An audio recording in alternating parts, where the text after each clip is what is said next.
अब 4 ISIS दुल्हनें Australia पहुंच चुकी हैं और इससे थोड़ी हलचल मच गई है, क्योंकि हैरानी की बात नहीं है कि आप अपने देश में आईसिस की महिलाओं को नहीं देखना चाहेंगे, भले ही वे पहले ऑस्ट्रेलियाई नागरिक रही हों। 3 आइसिस दुल्हनें मेलबर्न पहुंची, उस घर में लौटते हुए जिसे वे सालों पहले छोड़कर भाग गई थीं। ये तस्वीरें टालामरीन की हैं, जहां फेडरल पुलिस इंतजार कर रही है। 7 न्यूज के मुताबिक इन महिलाओं में से 2 को आज रात आतंकवाद के आरोप में गिरफ्तार किया जाएगा। उनकी लंबी यात्रा अब खत्म हो गई है। अब एक नया कानूनी ड्रामा शुरू होता है। मेलबर्न और सिडनी में आज रात विमान उतरे। दोहा से आई फ्लाइट्स में 9 बच्चे और 4 ऑस्ट्रेलियाई महिलाएं थीं, जिनका संबंध आइसिस लड़ाकों से था। कम से कम 3 को फेडरल पुलिस ने गिरफ्तार कर लिया। सरकार को उन्हें देश लौटने से रोकने की पूरी कोशिश करनी चाहिए थी, लेकिन ऐसा नहीं हुआ। अधिकांश कथित आइसिस दुल्हनों के पति या तो मारे गए हैं या सीरिया की जेलों में आतंकवाद और गुलामी के आरोप में बंद हैं। महिलाएं और बच्चे सीरिया के डिटेंशन सेंटर में वर्षों से हैं। मेरे मन में कई विचार हैं। सबसे पहली बात, कोई भी सामान्य देश उन महिलाओं को नहीं चाहेगा जो आईसिस आतंकवादियों से शादीशुदा है। लेकिन इसमें एक जटिल सवाल है, और यहीं पर लिबरल्स और इस्लामिस्ट्स आपकी भावनाओं को भुनाने में कामयाब हो जाते हैं। वे क्या करते हैं? वे इसे ऐसे पेश करते हैं जैसे ये महिलाएं अगवा कर ली गई थीं, उन्हें जबरदस्ती ले जाया गया था और अब उन्हें अपने किए पर पछतावा हो रहा है, और वे शरण लेने के लिए वापस आ रही हैं क्योंकि उन्हें एहसास हो गया है कि उन्होंने गलती की थी। हमें एक देश के रूप में उनकी रक्षा और सुरक्षा करनी चाहिए, सिवाय इस बात के। और हाँ, मुझे ये कहना ही होगा कि एक महिला होने के नाते मैं निश्चित रूप से ऐसा महसूस करती हूँ, जैसे हे भगवान, उनके बच्चे हैं, चलो उन्हें वहां से निकालते हैं, चलो उन्हें आइसिस से बचाते हैं। महिलाएं ना तो भोली, ना दयनीय, ना बेवकूफ होती हैं, और दुर्भाग्य से आइसिस भी नहीं। आतंकवाद फैलाने और विदेशी देश में आइसिस को मजबूत करने की इससे बेहतर रणनीति क्या होगी, सिवाय वहां से लोगों को निकालने के जो विचारधारा से जुड़े हुए हैं। उन्हें ट्रेन करो, उन्हें उन गरीब महिलाओं के रूप में छुपाओ जिन्हें बचाने की जरूरत है, और फिर उन्हें उसी विचारधारा के साथ वापस भेज दो। क्या आपको लगता है कि ये महिलाएं कट्टरपंथी नहीं बनी है? क्या आपको लगता है कि इन महिलाओं ने आतंकवाद का समर्थन नहीं किया है? क्या आपको लगता है ये महिलाएं मासूम हैं क्योंकि ये बच्चों के साथ है, जबकि हम जानते हैं कि कई बार बच्चे सहानुभूति और आतंक फैलाने के लिए इस्तेमाल होते हैं? उन्हें बच्चों की परवाह नहीं है। तो आप वीडियो देखते हैं और सोचते हैं, हाँ, कतर एयरलाइन समर्थन कर रही है क्योंकि कतर ने दुनिया भर में आतंक फैलाने को फंडिंग की है। ये चारों महिलाएं शरण मांग रही हैं, जबकि इन्हें आतंकवादी होने के कारण गिरफ्तार करना चाहिए, या कम से कम उनके पास जो आईसिस के बारे में जानकारी है उसके लिए तो जरूर। अगर वे सब कुछ देने को तैयार नहीं है तो ये भी संभव है कि ये आईसिस की योजना हो जिससे आईसिस ऑस्ट्रेलिया आ सके। उन्हें वो जानकारी दो जो ऑस्ट्रेलियाई सरकार के पास है और जिसकी उन्हें परवाह नहीं, ताकि सरकार समझे कि ये उनकी जीत है। ऐसा नहीं है कि ऑस्ट्रेलियाई सरकार का ध्यान इसी पर है, लेकिन ये सब उनकी रणनीति का हिस्सा है आतंक वापस भेजने के लिए। और हैरानी की बात है, ऑस्ट्रेलियाई लोग इस बारे में बिल्कुल भी उत्साहित नहीं है। कुछ बच्चों को कट्टरपंथ से बाहर लाने की मदद, समाज में फिर से शामिल करने की मदद या मानसिक स्वास्थ्य सहायता की जरूरत हो सकती है।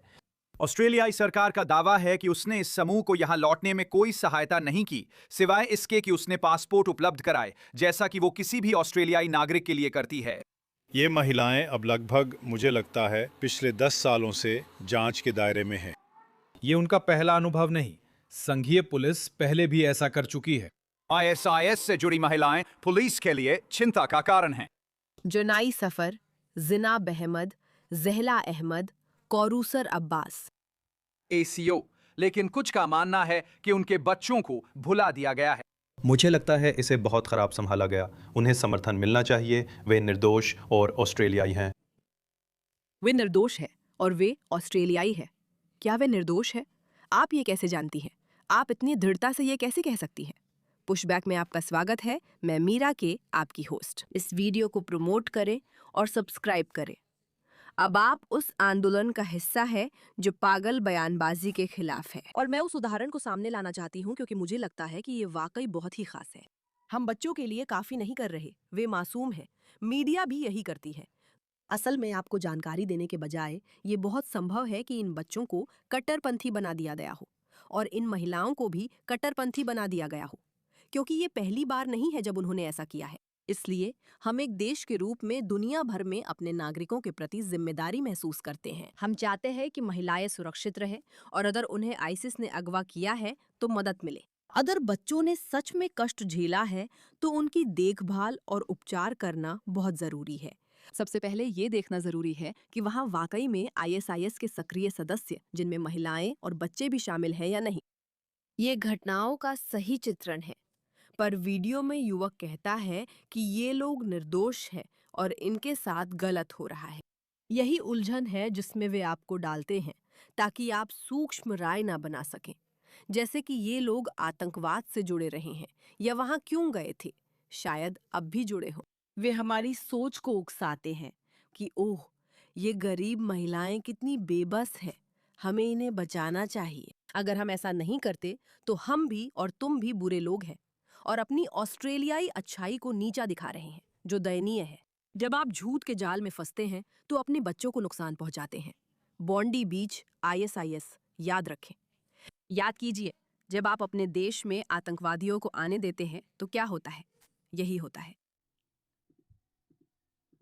तुम जानती हो मेरा तरीका, तुम जानती हो मेरा तरीका, तुम मेरा तरीका जानती हो, फिर तुमने पूछा ही क्यों कि मैं कौन हूँ? तुमने आईएसआईएस आतंकी से शादी क्यों की? चुप रहो, तुम बदचलन औरत। तुम बच्चे क्यों हो कांच पर? नहीं, भगवान के लिए।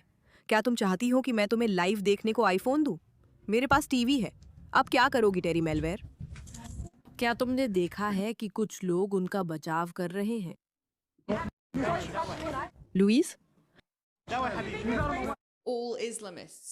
तुमने आईएसआईएस के एक आतंकी से शादी क्यों की? तुमने एक आईएसआईएस आतंकवादी से शादी क्यों की? क्या तुम्हारे बच्चों को कट्टरपंथी बना दिया गया है? ये वो सवाल है जो लोगों को पूछने का हक है और उन्हें डिपोर्ट कर देना चाहिए या कम से कम रखा जाना चाहिए। रखा जाए, रखा जाए, रखा जाए, रखा जाए, रखा जाए, रखा जाए, रखा जाए, रखा जाए, रखा जाए, समाज से बहुत लंबे समय तक दूर रखा जाए।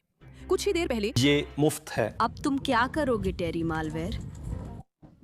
वैसे ड्रू पावलू के अनुसार ठीक है, एक ऑस्ट्रेलियाई महिला पत्रकार को पेट में मारा गया और उस पर चिल्लाया गया, चुप रहो स्लट।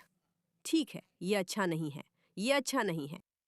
फिर से याद रखो, ऑस्ट्रेलिया में ये अजीब सा स्टॉकहोम सिंड्रोम जैसा कुछ हो रहा है और वे उन लोगों की बात नहीं सुनेंगे जो सच में समझते हैं कि आईएसआईएस क्या है। नहीं, ये कहना अलोकप्रिय है कि उन महिलाओं और बच्चों को ऑस्ट्रेलिया लौटना चाहिए। 2014 में इस्लामिक स्टेट ने इराक में आपके समुदाय पर हमला किया था। आपके साथ क्या हुआ? जब आईएसआईएस ने हमारे क्षेत्र शिंगोन पर हमला किया, मैं सिर्फ 23 साल का था। आईएसआईएस लोगों को उनकी पहचान के आधार पर निशाना बना रहा था। जब आईएसआईएस आया तो मेरे साथियों ने हमें धोखा दिया। उन्होंने हमारी ओर इशारा किया। उन्होंने कहा वे लोग, वे अविश्वासी हैं, वे यजीदी हैं। मैं सेफ जोन भागने में कामयाब रहा। फिर मैं पहाड़ पर चढ़ गया, लेकिन जिसे भी आईएसआईएस ने पकड़ा उन्हें एक विकल्प दिया गया, इस्लाम कबूल करो या मारे जाओ। बहुत सारे पुरुषों ने इनकार कर दिया तो उन्होंने उन्हें मार डाला, लेकिन औरतों और लड़कियों के लिए सिर्फ एक ही विकल्प था, उन्हें यौन गुलामी में ले जाया गया। आपके पास कोई है जिसने आईएसआईएस का अनुभव किया है और ऑस्ट्रेलिया में कह रहा है कि आईएसआईएस इतना बुरा नहीं है, हमें औरतों की रक्षा करनी है? इस्लामिक स्टेट के लड़ाकों की पत्नियों और बच्चों की ऑस्ट्रेलिया वापसी पर बहस हो रही है। इस पर आपकी राय क्या है? कई यजीदी बचे हुए लोगों को आईएसआईएस की दुल्हनों ने खाना और पानी से वंचित रखा। कल्पना कीजिए, कोई यजीदी जीवित बची हुई महिला आईएसआईएस की दुल्हनों से मिलती है। वह केवल असुरक्षित ही नहीं महसूस करेगी, वो फिर से आघात महसूस करेगी, गहरे घाव फिर से खुल जाएंगे। कुछ परिस्थितियों में अगर उसे सुरक्षित महसूस नहीं होता तो वो ऑस्ट्रेलिया भी छोड़ सकती है। जाना, आप शरण चाहने वालों के संसाधन केंद्र की डिप्टी सीईओ हैं। क्या आपको लगता है इन महिलाओं और बच्चों को ऑस्ट्रेलिया लौटने देना चाहिए? ये महिलाएं और बच्चे ऑस्ट्रेलियाई नागरिक हैं और मुझे लगता है सभी ऑस्ट्रेलियाई नागरिकों को घर लौटने का अधिकार है। देखिए, बात ये है, लोगों को सच में अपने घर लौटने का अधिकार है। अगर आप ऑस्ट्रेलियाई नागरिक हैं और वहाँ लोगों को मारते हैं, उन पर चाकू से हमला करते हैं या उनका बलात्कार करते हैं तो आपको हिरासत में लिया जाना चाहिए, है ना? मेरा मतलब है, मुझे तो यहाँ तर्क काफी सीधा साधा लगता है। अगर आप कई साल आईसिस से जुड़े रहे हैं तो यूं ही शरण नहीं मांग सकते। हो सकता है आपको देश लौटने दिया जाए, लेकिन आपको और आपके बच्चों को जेल जाना चाहिए। शायद किसी बुजुर्गों वाली जेल में नहीं, एक सही जेल में, लेकिन कम से कम हिरासत में रखा जाए और समाज से अलग किया जाए जब तक ये पूरी तरह से साबित ना हो जाए कि आप सुरक्षित हैं या नहीं। समस्या ये है कि ऑस्ट्रेलियाई सरकार सही गलत में फर्क नहीं कर पा रही। फिर आप किस पर भरोसा करेंगे कि ये लोग वाकई ठीक है या नहीं? मुझे नहीं पता ऑस्ट्रेलियाई सरकार में आप किस पर भरोसा करेंगे। इस समय ज्यादा लोगों पर नहीं। अब आइए इसे देखें। मुझे लगता है यह अब ऑस्ट्रेलिया का बड़ा मुद्दा है। लोग सोच रहे हैं क्या उन महिलाओं और बच्चों को घर वापस लाना सही है जो संभवतः कट्टरपंथी हो चुके हैं। क्या ऑस्ट्रेलियाई कानून बदलकर वापसी न स्वीकारना संभव है? टानिया, क्या ये हो सकता है? देखिए नैन, ये सवाल मेरे लिए नहीं है। अगर उन्होंने कानून तोड़ा है तो हम उन्हें एयरपोर्ट पर पकड़ सकते हैं। ये सवाल आपके लिए क्यों नहीं है? हमने सुरक्षा एजेंसी की सलाह पर एक के लिए अस्थायी निष्कासन आदेश जारी किया है। रुकिए बाबरा, हम एक सरकार के रूप में ऑस्ट्रेलियाई कानून का पालन करते हैं। हम कानून का पालन करते हैं और अपनी सुरक्षा एजेंसियों की सलाह मानते हैं। क्या बानबी कह रहे हैं कि हमें सुरक्षा एजेंसियों की सलाह नहीं माननी चाहिए? क्या वो यही कह रहे हैं? बानबी पूछते हैं, क्या आप इसका जवाब दे सकती हैं? सुरक्षा एजेंसियां कह रही हैं कि हम वही कर रहे हैं। क्या आप इसके खिलाफ जाना चाहती हैं? मैं जवाब देता हूं। हमारे पास कानून है। टानिया के मुताबिक एक ऐसा कानून है जो कहता है कि उन्हें वापस आने देना होगा। असल में हमारा काम कानून बनाना है, यही करते हैं। हम नीचे जाकर उसी कमरे में वोट करते हैं जिससे कानून बदलते हैं। अगर समस्या है कि वे लौटेंगे तो हमें कानून बदलने के लिए वोट करना चाहिए। हमने एक व्यक्ति के लिए अस्थायी निष्कासन आदेश जारी किया है। वे वहां अपने पतियों की हत्या, बलात्कार में मदद कर रहे थे। तो चलिए सबको बाहर निकाल देते हैं। ये तथ्य कि ये अभी एक सामान्य बातचीत की तरह है, ये पागलपन है। ये बस पागलपन है। हमारे साथ जुड़ रहे हैं पॉलिन। निश्चित रूप से जो लोग अपनी मर्जी से आईएसआईएस के तहत इस्लामिक खिलाफत में शामिल हुए हैं, उन्हें इस देश में वापस आने देना सुरक्षा के लिए खतरा है। हाँ क्रिश, मैं बहुत गुस्से में हूँ और मुझे घिन आ रही है। मैं शब्दों में नहीं बता सकती कि मैं कैसा महसूस कर रही हूँ। मुझे नहीं लगता कि मेरी सोच बाकी लाखों ऑस्ट्रेलियाई लोगों से अलग है। वे भी ऐसे ही महसूस करते हैं। मैं लोगों से कहती हूँ, मुझे उनकी विचारधारा, विश्वास और वहाँ जाने की वजह की चिंता है, और हमने उन्हें वापस आने दिया है। हर एक व्यक्ति की सुरक्षा, राष्ट्रीय सुरक्षा के लिए उनकी पूरी जिंदगी तक देखभाल करने में लगभग $2 मिलियन खर्च होते हैं। मैं बता दूं, वहाँ ना नौकरियां होंगी और ऊपर से बच्चे भी हैं। ये पागलपन है।